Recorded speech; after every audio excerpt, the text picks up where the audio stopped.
Hello guys, my name's Lilia. I'm a Ukrainian teacher of English.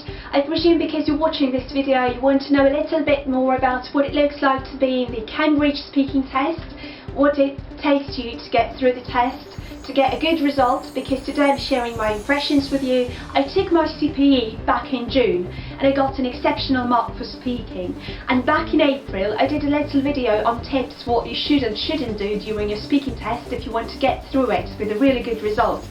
So today I really want to talk to you about what everyone keeps asking me through the internet. So I'll go through the most basic questions one by one, and I hope I'll answer all your questions about the speaking test. So without further ado, I think I'm going to start.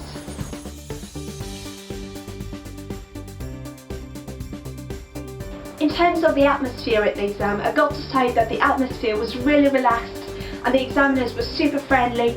Although I have to say, to be honest with you, I had to hold my nerves back and it was really difficult. I focused too hard on understanding the examiner, although it's not a problem if you don't understand something they're saying to you.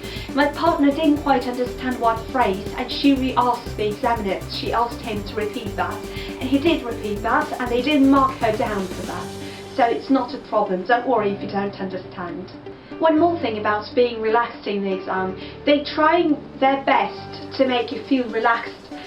They're not going to deceive you with that, so the atmosphere is going to be really friendly, but you don't have to be, you don't have to be really deceived by that. So you have to be a little bit concentrated, because it's not an informal conversation with your friend in a pub. You're there to pass the exam.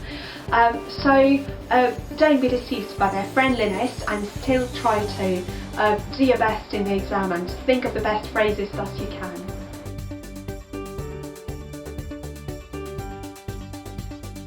It's not difficult to deal with your partner provided you've practiced before. So my personal advice is to go to a cafe or a pub or a park, as I did before the exam, to go and practice with your partner. You could always support your partner if the conversation is going to die down. Don't worry if the partner is short for words. You can always keep the train of thought. You can always get the conversation going. So don't stop the conversation, especially in the third part. So you need to work as one team and collaborate with your partner, and that's not difficult at all, provided you've practiced.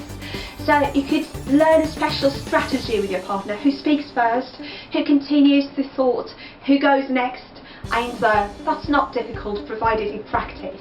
And you're working as a little team during the exam, so struggle to make that team, struggle to go with that team, to go with the flow, and say something if your partner is going to stop talking.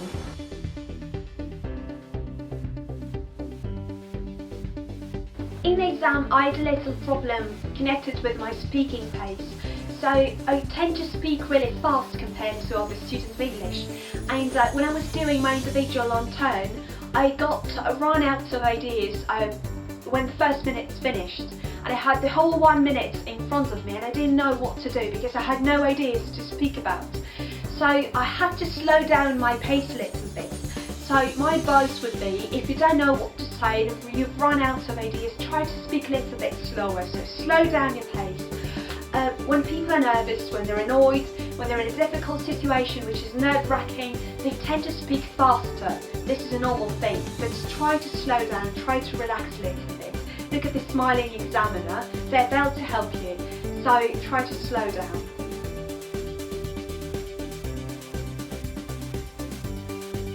Going back to the strategy of organisation with your partner, it's better to have this strategy. It's better to learn and to work out a strategy: who's going to speak first, who's going to continue. You could even touch legs under the table with your partner when you feel that the partner is talking too much and it's your turn to throw your words into the conversation. If you figure out the strategy you're going to follow, it's going to be easier for you and your partner to follow it, and to get a better point for organisation, for organising your thoughts and everything like that.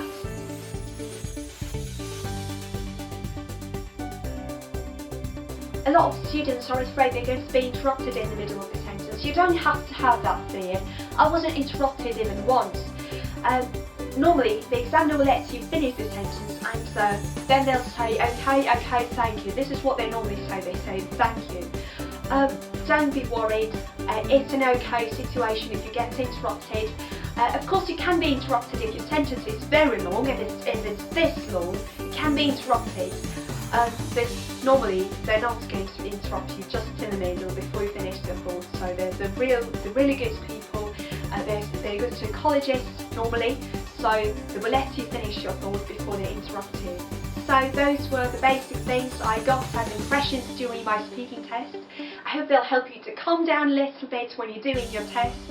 I hope they will help you anyway. And thanks a lot for watching. If you really like this video and you want to see more videos on my channel, which I promise to do more often, you can subscribe to my channel, clicking on the button just under the video, and I hope to see you next time. I hope that will be really soon. When I have some time, I promise to make another video for you connected with the exam or with other topics connected with English, of course. Thanks a lot. I really love you. Bye bye.